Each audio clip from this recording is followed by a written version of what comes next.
지금 전 세계 공항은 한국행 티켓 전쟁 중입니다. 불과 얼마 전까지 벚꽃 하면 열의 아홉은 일본을 떠올렸죠. 하지만 2026년 올봄 판도가 완전히 뒤집혔습니다. 벚꽃 시즌 항공권 예약 세계 1위. 난공불락 같았던 일본을 제치고 대한민국 서울이 그 왕좌를 뺏어버린 겁니다.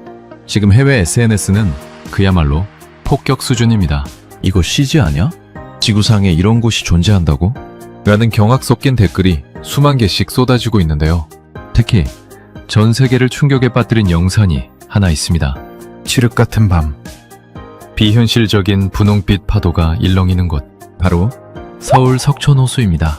호수를 빽빽하게 메운 인파와 밤하늘을 수놓은 벚꽃 터널을 보고 외국인들은 영화 세트장 같다며 입을 다물지 못하고 있습니다. 우리에겐 매년 보는 익숙한 풍경일지 모르지만 지금 이 순간 누군가는 이 짧은 봄을 단 며칠이라도 눈에 담기 위해 지구 반대편에서 날아오고 있습니다. 도대체 한국의 봄이 어떻길래 이토록 전 세계를 열광하게 만드는 걸까요? 그 경이로운 기록을 지금 바로 공개합니다. 시작 전 구독과 좋아요 한번 눌러주시면 영상 제작에 큰 힘이 됩니다. 그럼 시작하겠습니다. 여러분, 2026년 봄 세계 벚꽃 명소 1위가 어딘지 알고 계신가요? 100년 동안 단 한 번도 흔들린 적 없던 교토가 밀려났습니다. 그 자리에 올라온 건 서울이었어요. 미국발 한국행 항공권 예약은 전년 대비 180% 급증.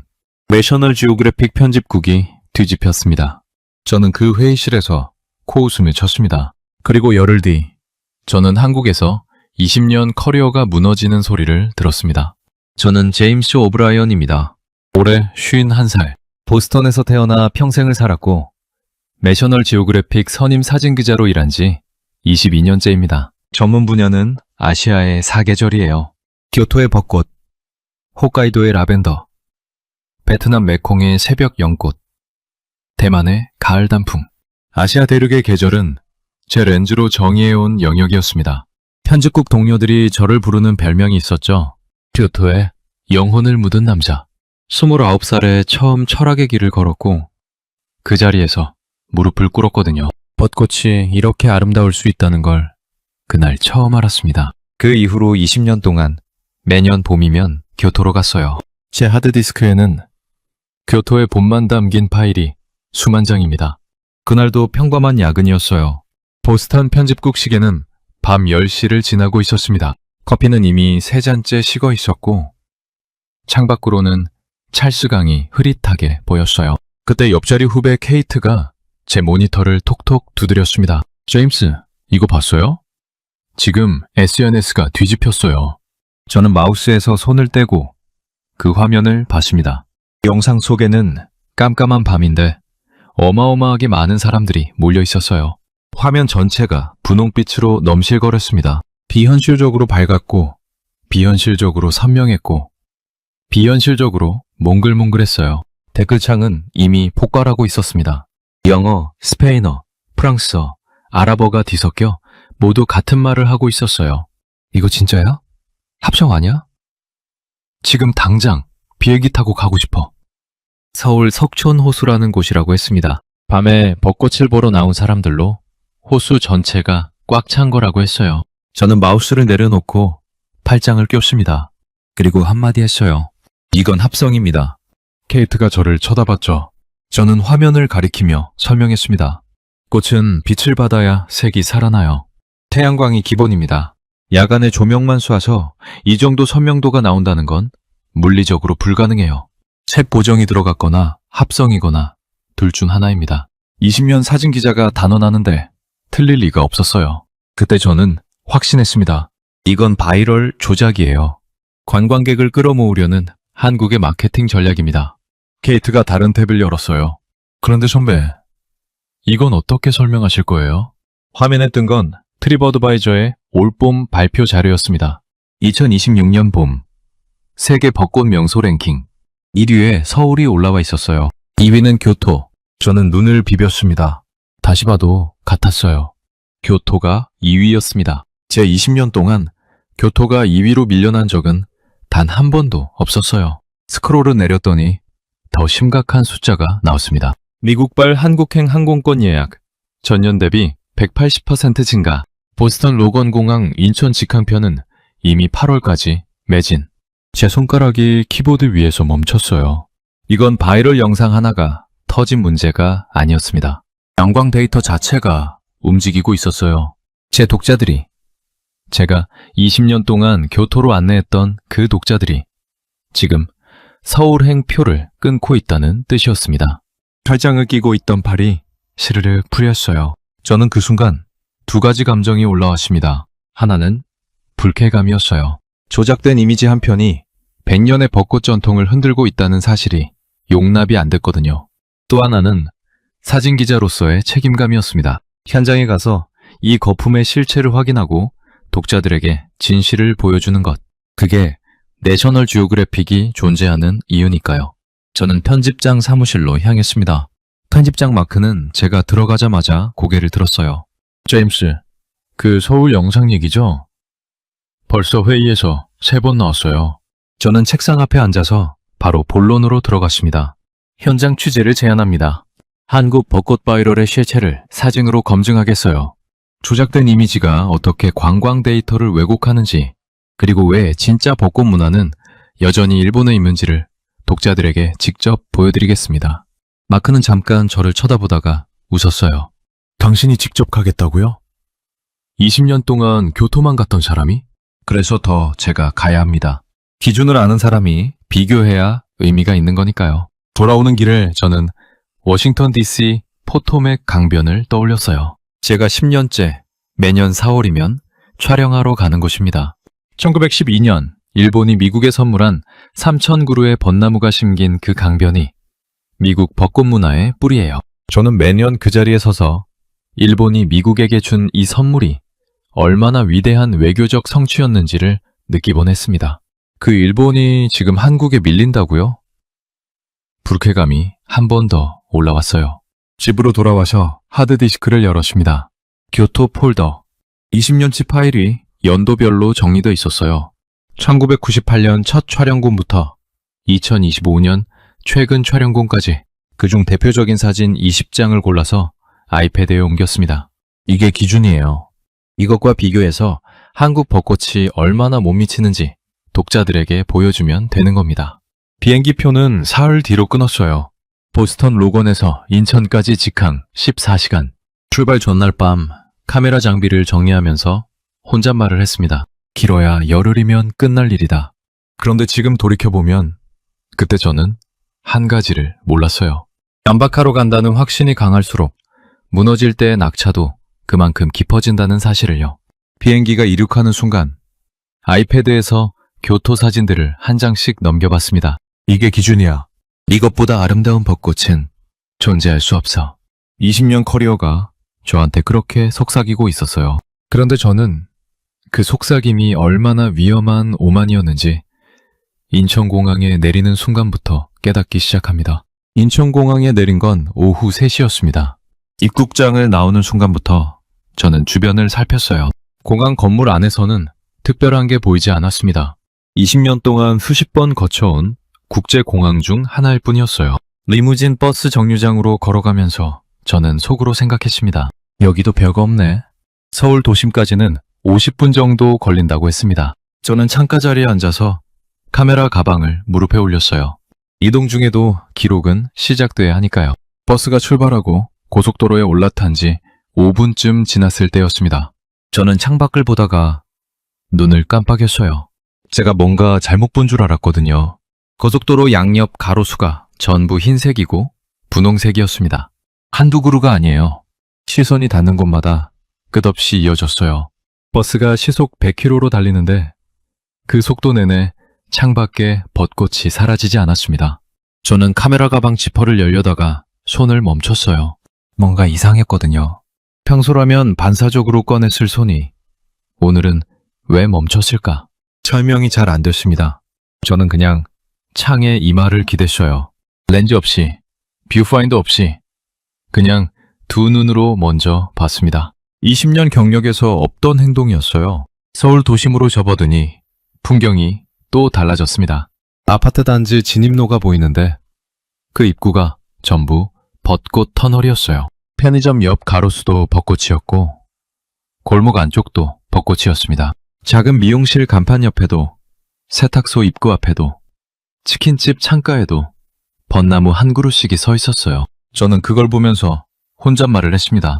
누가 도시 전체에 분홍색 페인트를 뿌린 건가? 숙소에 도착해서 체크인을 마치고 짐을 풀다가 창밖을 내다봤어요.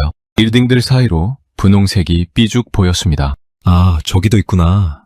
그 정도로만 생각했어요. 12시간 비행의 시차까지 겹쳐서 그날 밤은 그냥 쓰러져 잤습니다. 다음날 아침 취재 노트와 카메라를 챙겨 들고 호텔을 나섰어요. 그런데 문을 나서는 순간부터 뭔가 이상했습니다.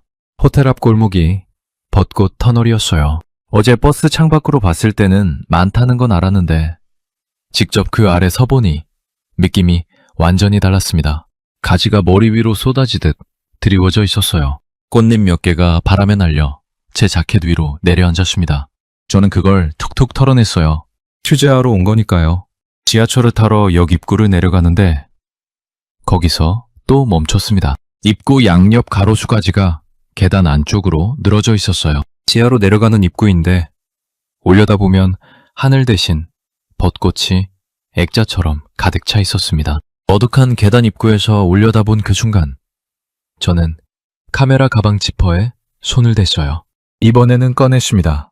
뷰파인더에 눈을 대고 한 장 찍었어요.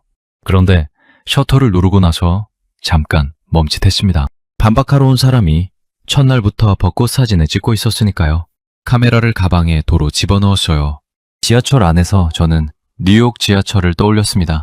뉴욕에서 지하철 입구를 올려다본다는 건 대체로 유쾌한 경험이 아니에요. 쓰레기, 낙서, 노숙인, 그리고 먼지.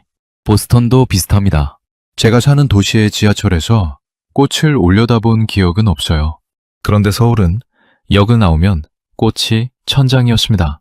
이건 관광객을 위해 꾸민 장면이 아니었어요. 그냥 시민들의 일상 공간이었습니다. 몇 정거장을 달려서 지상 구간에 접어드는데 창밖으로 또 벚꽃이었어요. 털로 양옆으로 늘어선 나무들이 전부 만개에 있었습니다.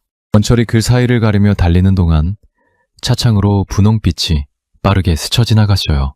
맞은편에 앉은 한국인 아주머니가 창밖을 보다가 작게 감탄하는 소리를 냈습니다. 매년 보는 사람도 저런 소리가 나오는구나 싶었어요. 한 역에서 내려 지상으로 올라오는데 이번에는 진짜로 발이 멈췄습니다. 아파트 단지였어요. 그냥 사람들이 사는 평범한 아파트 단지인데 단지 안 진입로 양옆이 전부 벚꽃 터널이었습니다. 나무들이 얼마나 크고 촘촘한지 위에서 가지가 맞닿아 하늘이 거의 안 보일 지경이었어요. 그 아래로 주민들이 장을 봐서 들어가고 있었습니다. 아이들이 가방 메고 그 터널 아래로 뛰어갔고 할머니 두 분이 그 밑 벤치에 앉아 이야기를 나누고 있었어요. 아무도 특별하게 여기지 않았습니다. 그냥 그게 일상이었어요. 저는 한동안 그 자리에 서 있었습니다. 유럽에서 벚꽃은 공원이나 강변 같은 특별한 장소에 있는 거예요. 일부러 찾아가야 볼 수 있는 거죠. 미국도 마찬가지예요. 포토맥 강변 벚꽃은 워싱턴 한복판의 특별 구역입니다. 그런데 서울은 달랐어요. 그냥 살다 보면 벚꽃 안에 있는 거였습니다. 마트 가는 길에도, 지하철 타는 길에도, 아이 등굣길에도 도시 전체가 봄 안에 들어가 있었어요. 취재 노트를 꺼내 뭔가 적으려다가 잠깐 고민했습니다. 뭐라고 써야 할지 몰랐거든요. 저는 화려하게 꾸며진 관광용 벚꽃 명소를 기대했어요. 외국인 관광객을 끌어모으기 위해 특정 장소에 집중적으로 심어놓은 나무들, 입장료를 받는 공원, 인증샷 포인트, 그런 걸 예상했는데 여기서 본 건 그냥 사람들의 일상이었습니다. 꾸민 게 아니었어요. 그게 오히려 더 당혹스러웠죠.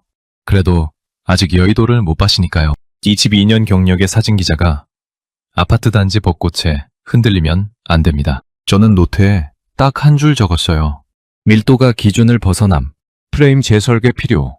그렇게 적으면서도 저는 알고 있었습니다. 저 한 줄이 사실 이런 뜻이라는 걸요. 생각보다 훨씬 예쁘다. 여의도역 출구 계단을 올라오는데 눈앞이 갑자기 분홍색으로 꽉 찼습니다. 출구 바로 앞에서 벚꽃 터널이 시작되고 있었어요. 나무들이 얼마나 큰지 가지가 출구 위까지 늘어져서 계단을 올라오는 사람들이 꽃 커튼을 헤치고 나오는 것처럼 보였습니다. 그 사이로 오전 햇살이 부서지면서 꽃잎이 환하게 빛났어요. 뒤에서 올라오던 사람이 저를 툭 치고 지나가서야 제가 출구 한가운데 서 있다는 걸 깨달았습니다. 한강 방향으로 걸어가는데 사람이 어마어마했어요. 평일 오전인데도 윤중로 양옆으로 인파가 빼곡했습니다.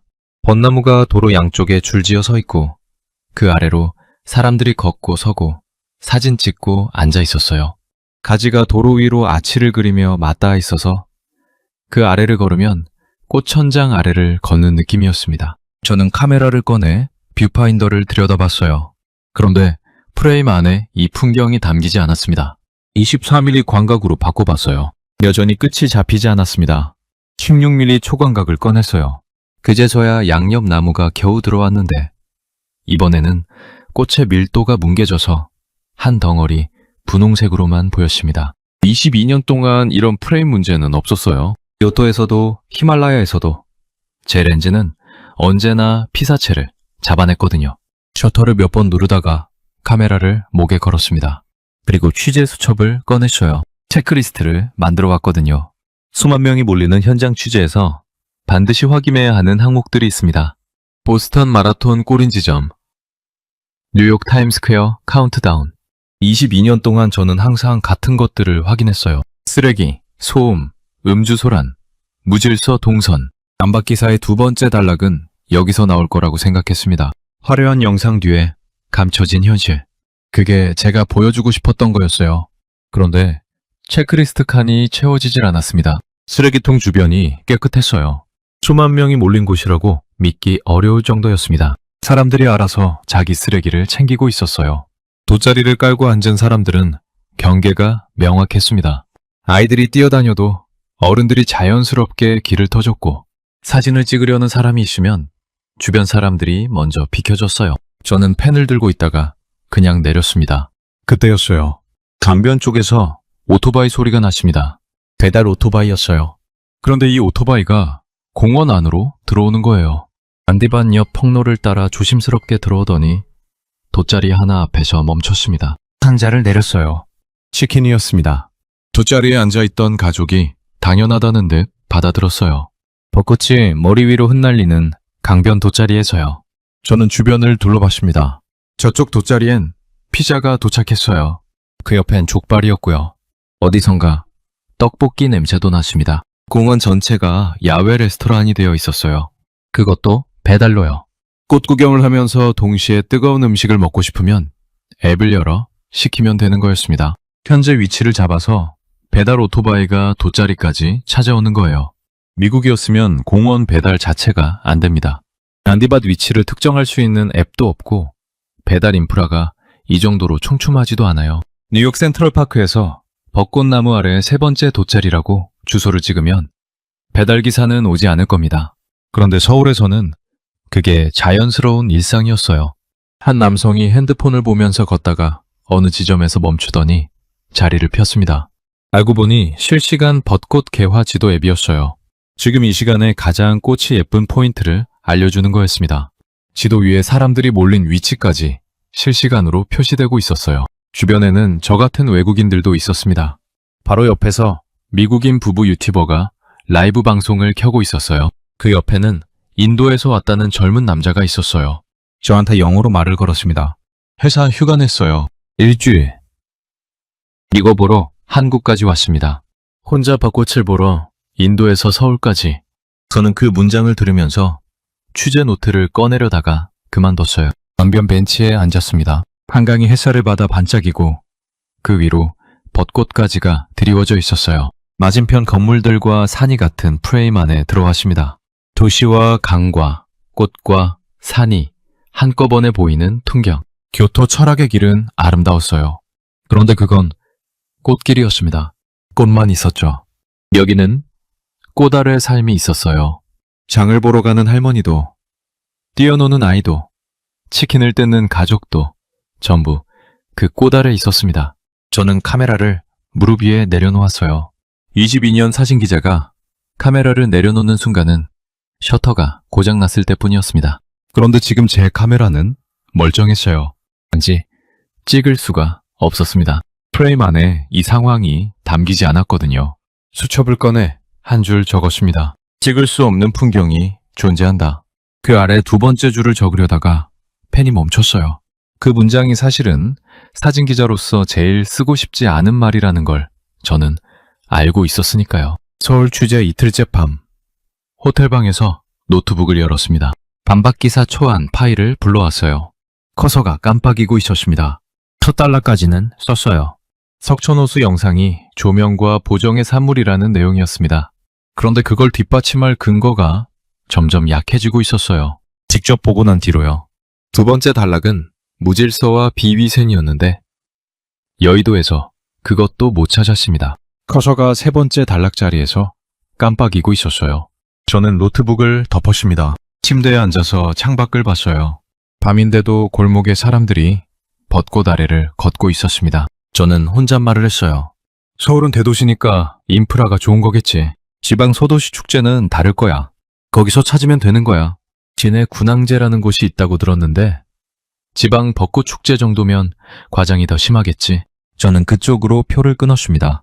다음날 아침 서울역에서 KTX에 올랐어요. 창원중앙역까지 약 3시간. 저는 창가 자리에 앉아서 노트북을 다시 열었습니다. 안박기사 초안을 선보고 있었는데 솔직히 잘 안 됐어요. 세 번째 단락을 위해 진해에 가는 거였습니다. 지방 축제의 초라한 현실. 저는 그게 마지막 카드라고 생각했어요. 옆자리에 앉은 사람이 30대 영국 남자였습니다. 등산배낭을 3번에 올려놓고 헤드폰을 빼더니 저에게 말을 걸었어요. 진해 가시는 거예요? 네, 군항제 취재하러요. 저도 진해 가요. 체이서 루트인데. 체이서 루트요? 처음 들어보는 말이었습니다. 제가 반문하니까 그 사람이 웃으면서 설명했어요. 체리블로섬 체이서요. 벚꽃 따라다니는 사람들이요. 3월 말에 제주에서 시작해서 부산, 진해, 경주 찍고 지금 서울로 올라가는 중이에요. 일주일 뒤면 강원도에서 또 볼 수 있어요. 일본도 그렇게 돌아다닐 수 있잖아요. 일본은 벚꽃이 남북으로 퍼지긴 하는데 구간이 길어요. 한 번에 다 못 보죠. 한국은 좁은 나라에 시즌이 쫙 펼쳐져서 타이밍 맞추면 2번, 3번 볼 수 있어요. 그래서 작년부터 체이서들이 한국으로 몰리는 거예요. 저는 노트북을 닫았습니다. 그 단어가 머릿속에서 사라지지 않았어요. 체이저. 벚꽃을 쫓아다니는 사람. 제가 20년 동안 취재했던 아시아의 벚꽃 세계에 그런 단어가 있다는 걸 저는 오늘 처음 알았습니다. 사진기자라는 사람이요. 창원중앙역에 내려서 진해행 시내버스로 갈아탔어요. 버스가 진해 시내로 접어드는데 저는 차창 밖으로 고개를 돌렸습니다. 그리고 아무 말도 못했어요. 도시가 없었습니다. 꽃만 있었어요. 이게 무슨 말인지 설명하기가 쉽지 않은데 진짜로 도시의 윤곽이 안 보였어요. 건물이 있는데 건물이 안 보이고 길이 있는데 길이 안 보였습니다.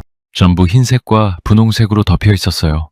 가로수가 벚꽃인 건 서울에서도 봤는데 진해는 차원이 달랐습니다.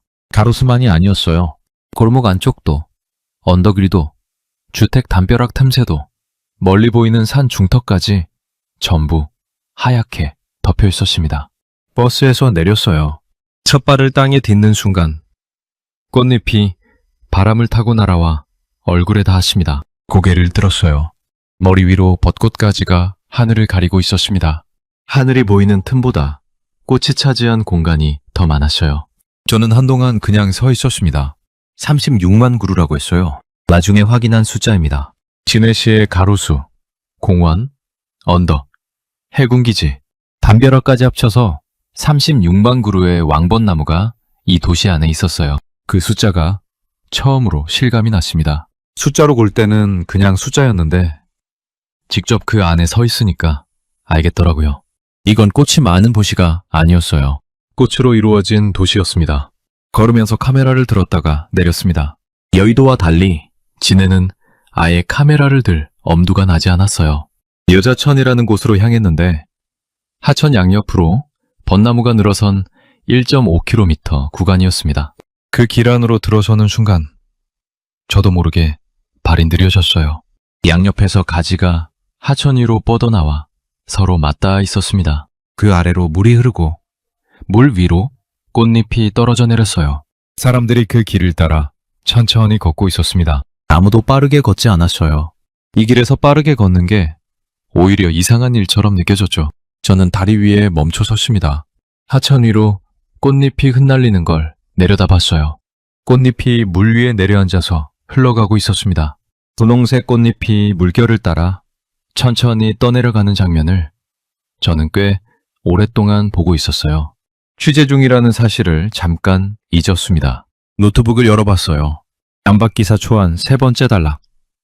지방축제의 초라한 현실이라고 적어둔 자리가 비어 있었습니다. 저는 그 자리에 깜빡이는 커서를 한참 바라보다가 그 단락 제목을 통째로 지웠어요. 쓸 말이 없었거든요.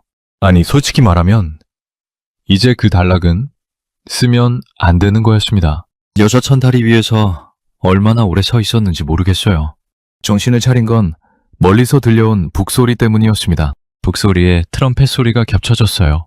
저는 고개를 들어 소리나는 방향을 봤습니다. 중원 로터리 쪽이었어요. 가방을 고쳐매고 소리를 따라 걷기 시작했습니다. 로터리 가까이 가니까 거리 한복판에 사람들이 양쪽으로 늘어서 있었어요. 그 사이로 군악대가 행진하고 있었습니다. 흰 제복을 입은 의장대가 절도 있는 걸음으로 벚꽃길을 지나가고 있었어요. 머리 위로는 꽃잎이 흩날리고 바닥에는 이미 떨어진 꽃잎이 하얗게 쌓여 있었습니다. 그 위를 군악대가 지나가고 있었죠. 저는 그 장면 앞에서 발을 멈췄어요. 그런데 흰 제복을 입은 행렬 뒤에 또 다른 제복이 따라오고 있었습니다. 이번에는 진한 감색 제복이었어요. 가까이서 보니까 가심에 달린 배지가 눈에 익었습니다. 미 해군 의장대였어요. 저는 잠깐 눈을 비볐습니다. 한국 해군 의장대 뒤로 미 해군 의장대가 같은 벚꽃길을 함께 행진하고 있었어요. 옆에 서 있던 한국 할아버지께서 영어를 섞어가면서 저한테 설명해 주셨습니다. 매년 와요. 미국 해군. 지내는 이순신 장군 도시. 해군 합동행사. 그때서야 저는 알았어요. 진해는 단순한 벚꽃 도시가 아니라 대한민국 해군의 본거지였습니다. 군항제 자체가 이충무공 추모 행사에서 시작된 거였어요. 그 행사에 미 해군이 매년 참여하고 있었던 겁니다. 저는 그걸 몰랐어요. 보스턴에서 출발할 때까지도, 여기 오기 전까지도 저는 지메를 그냥 지방 벚꽃, 영소 정도로만 알고 있었거든요. 트럼펫 연주가 시작됐습니다. 한미 합동 군악대가 같은 곡을 연주하고 있었어요. 꽃잎이 악기 위로 떨어졌습니다. 흰 제복과 감색 제복이 꽃잎 사이를 절도 있게 지나가고 있었어요. 저는 카메라를 들었습니다. 그런데 셔터를 누를 수가 없었어요. 뷰파인더에 눈을 댔다가 다시 떼고 또 댔다가 다시 뗐습니다. 결정적 장면 앞에서 셔터를 누르지 못하는 사진기자. 22년 커리어에서 이런 상황은 처음이었어요. 왜 못 눌렀는지 나중에 생각해 봤는데요. 그 장면을 한 장의 사진으로 잘라내는 게 두려웠던 것 같습니다. 한국 해군과 미국 해군이 벚꽃 아래서 함께 걷는 그 의미를 제 프레임 하나가 담을 수 있을까? 담지 못하면서 담았다고 발표하는 게 더 큰 거짓말 아닐까? 저는 카메라를 내렸어요. 행진이 지나가고 나서 저는 사람들한테 물어봤습니다. 여기서 또 어디가 유명하냐고요? 경화역이라는 곳을 알려주셨어요. 폐철로 구간인데 벚꽃 터널로 유명하다고 했습니다. 버스를 타고 20분쯤 가니까 경화역이 나왔어요. 경화역은 이제 기차가 다니지 않는 폐역이었습니다. 털로만 남아 있었어요. 그런데 그 선로 양옆 800m가 전부 벚꽃 터널이었습니다. 녹슨 철로 위로 꽃잎이 수북하게 쌓여 있었어요. 오래된 열차 한 량이 선로 위에 멈춰 서 있었는데 그 위에도 꽃잎이 덮여 있었습니다. 시간이 멈춘 것 같은 풍경이었어요. 그 선로 위를 사람들이 천천히 걷고 있었습니다. 노인 부부가 손을 잡고 걸어가고 있었어요. 그 뒤로 젊은 커플이 사진을 찍고 있었고 그 옆으로 교복을 입은 여학생 셋이 까르르 웃으면서 지나갔습니다. 유모차를 끌고 가는 젊은 부부도 보였어요. 전혀 다른 세대가 같은 선로 위를 함께 걷고 있었습니다. 아무도 서로에게 비키라고 하지 않았어요. 누가 누구를 밀어내지도 않았습니다. 저는 선로 옆 벤치에 앉았어요. 카메라 가방을 내려놓고 카메라를 꺼내지 않았습니다. 22년 동안 이런 적이 없었어요. 현장에 왔으면 셔터를 눌러야죠. 그게 사진기자니까요. 그런데 오늘은 그냥 눈으로만 보기로 했습니다. 렌즈 없이, 프레임 없이 그냥 봤어요. 얼마나 앉아 있었는지 모르겠습니다. 꽃잎이 제 어깨 위로 내려앉았어요. 이번에도 털어내지 않았습니다. 저녁이 다가올 무렵 저는 근처 카페를 찾아서 노트북을 열었어요. 단박기사 초안 파일이었습니다. 세 번째 단락 제목 자리에 커서를 올렸어요. 지방축제의 초라한 현실. 저는 그 문장을 드래그해서 삭제했습니다. 완전히요. 그리고 기사 제목 자리로 올라갔어요. 베를린에서 보스턴으로 출발하기 전에 정한 첫 제목이 있었고, 공항 리무진 안에서 한번 바꿨고, 여의도에서 또 한번 지웠습니다. 오늘이 세 번째였어요. 저는 제목 자리에 있던 글자들을 다시 전부 지웠습니다. 딩칸으로 뒀어요. 뭘 쓸지 아직 모르겠으니까요. 창밖으로 해가 기울기 시작했습니다. 경화역 쪽 하늘이 붉게 물들고 있었어요. 그 아래로 꽃잎이 노을빛을 받아 분홍에서 주황으로 색이 바뀌고 있었습니다. 저는 노트북을 닫았어요. 오늘은 여기까지만 하기로 했습니다. 숙소로 돌아가는 길에 저는 계속 생각했어요. 22년 커리어 중에서 카메라를 가장 많이 내려놓은 하루였습니다. 다음날 아침 일찍 숙소 근처 카페를 찾았어요. 작은 동네 카페였습니다. 창밖으로 벚꽃이 보이는 자리에 앉아서 커피를 주문했어요. 노트북을 열었는데 반박기사 초안 파일을 불러오는 대신 검색창을 열었습니다. 뭘 검색해야 할지 한참 고민하다가 손가락이 움직였어요. 왕벚나무 원산지. 엔터를 눌렀습니다.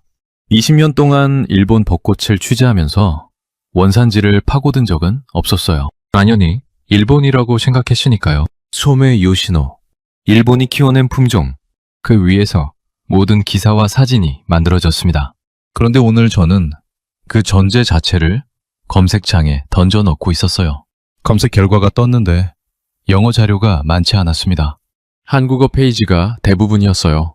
번역기를 돌리면서 하나씩 읽고 있는데 카페 주인이 제 쪽으로 다가왔습니다. 50대 후반쯤 배워 보이는 남자분이었어요. 어설픈 영어로 말을 걸어 하십니다. 외국인이 여기 혼자 오셨네? 처음이세요? 네, 미국에서 왔어요. 벚꽃 취재하러요. 사진 기자입니다.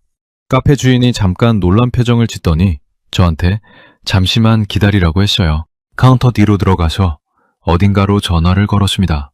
한국어라 내용은 못 알아들었는데 통화를 마치고 저한테 돌아와서 이렇게 말했어요.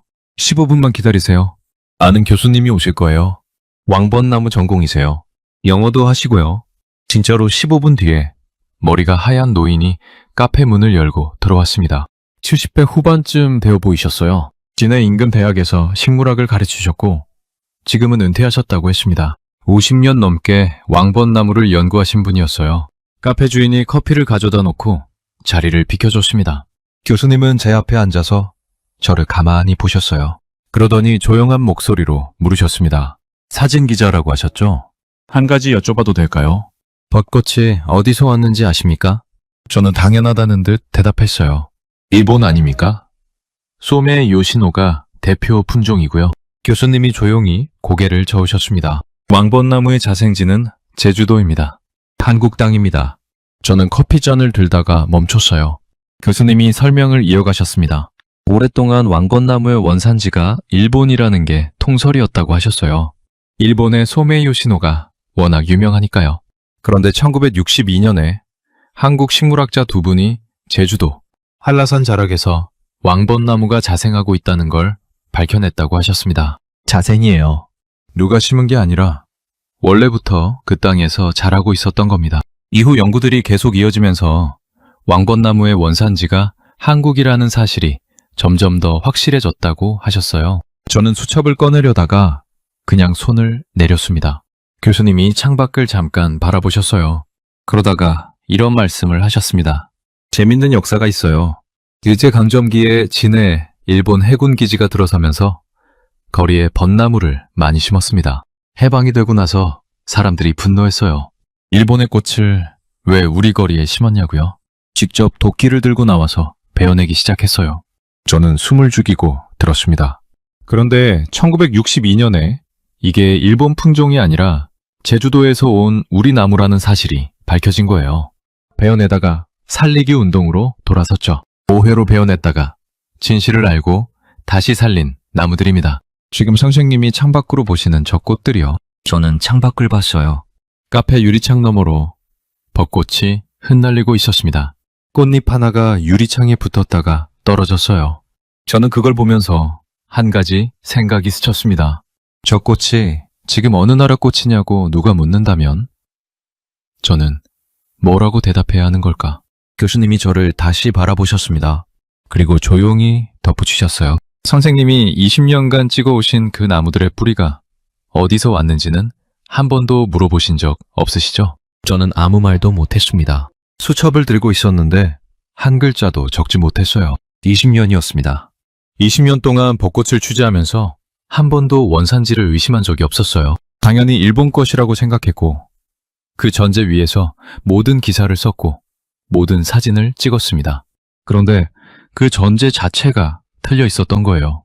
일본이 세계의 벚꽃 문화를 알린 건 맞습니다. 하나미는 일본의 전통이고 소메이 요시노는 일본이 키워낸 품종이에요.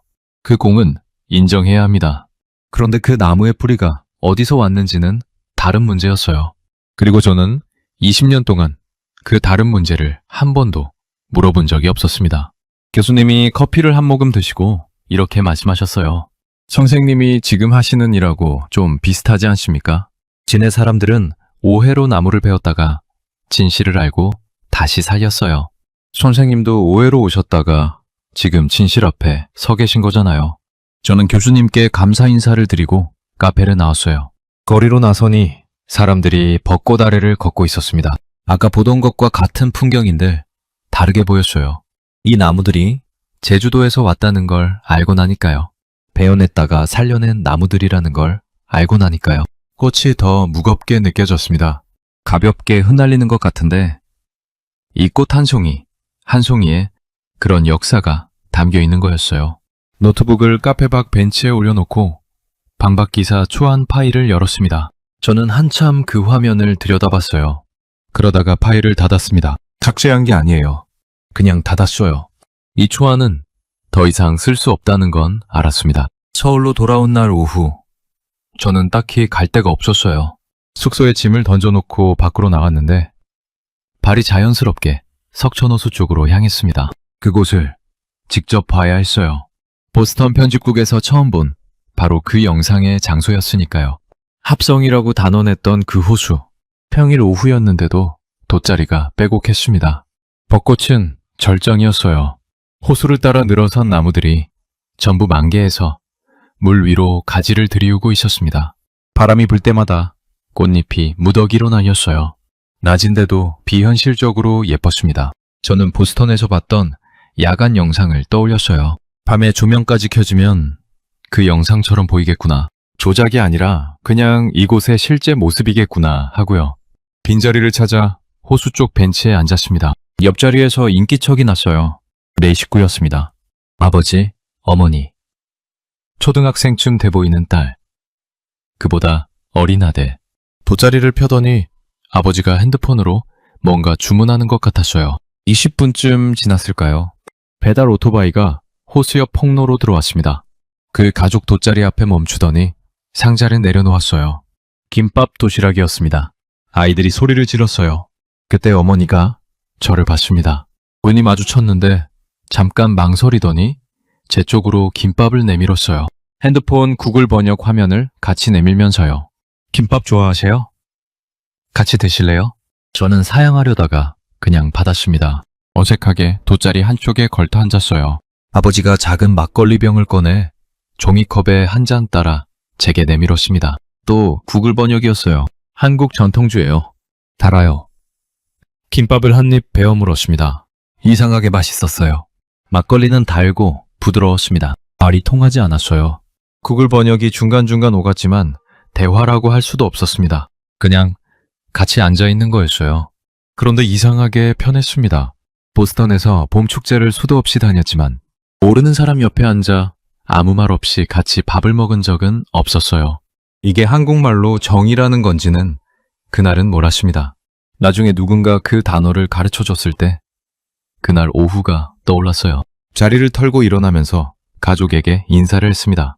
아버지가 또 구글 번역 화면을 내밀었어요. 오늘 좋은 날이에요. 한국 좋죠? 저는 웃으면서 고개를 끄덕였습니다.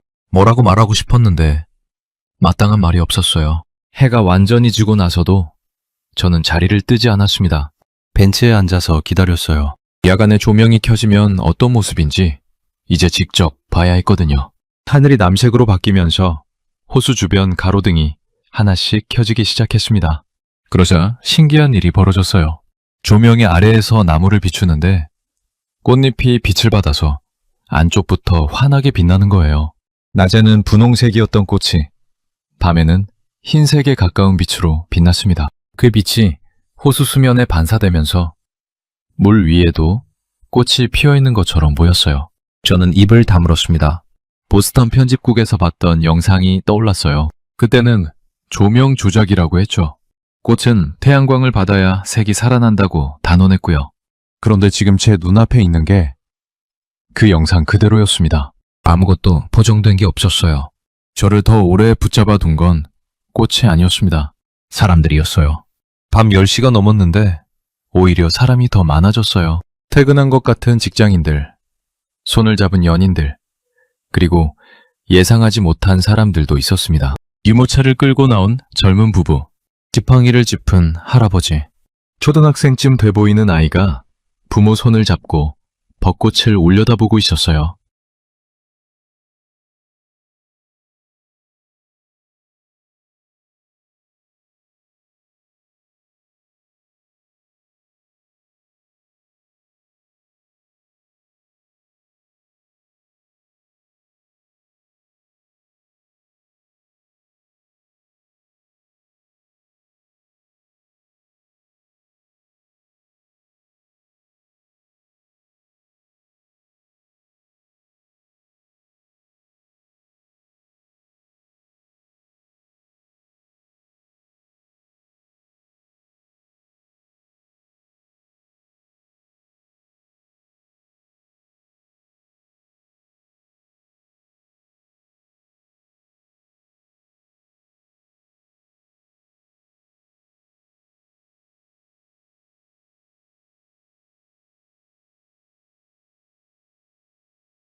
다음날 아침 6시에 알람도 없이 눈이 떠졌어요. 시차 때문인지 아니면 할 말이 생긴 사람 특유의 설렘 때문인지 모르겠는데 그날은 그랬습니다.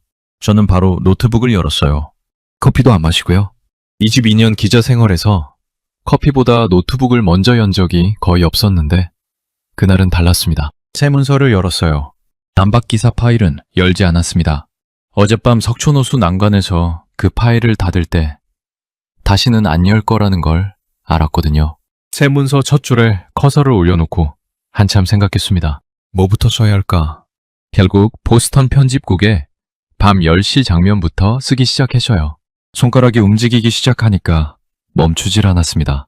22년 경력의 사진기자가 한국의 반박 기사를 쓰러 왔다가 어떻게 무너졌는지를 순서대로 썼어요.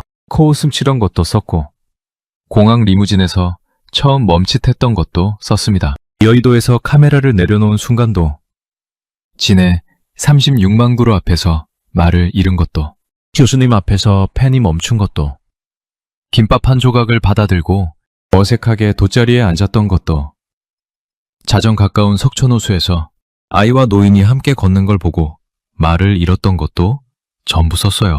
2시간쯤 지났을까요? 마지막 단락을 쓸 차례였습니다. 저는 잠깐 손을 멈추고 창밖을 봤어요. 숙소 창밖으로 골목이 보였습니다. 그런데 뭔가 달랐어요. 어제까지 분홍색이던 골목이 노란색으로 바뀌어 있었어요. 벚꽃이 지기 시작한 자리에 개나리가 피어 있었습니다. 저는 창문을 열었어요. 아침 공기가 들어왔습니다. 개나리가 바람에 흔들렸어요. 분명히 어제까지 저 자리는 분홍색이었는데 하룻밤 사이에 노란색으로 옷을 갈아입어 있었습니다. 멀리 산 쪽으로는 분홍보다 더 진한 색이 올라오고 있었어요. 철쭉이었습니다. 저는 다시 노트북 앞에 앉아서 마지막 단락을 썼어요. 한국의 봄은 끝나지 않습니다. 벚꽃이 지는 자리에 개나리가 피고, 개나리가 지는 자리에 철쭉이 옵니다.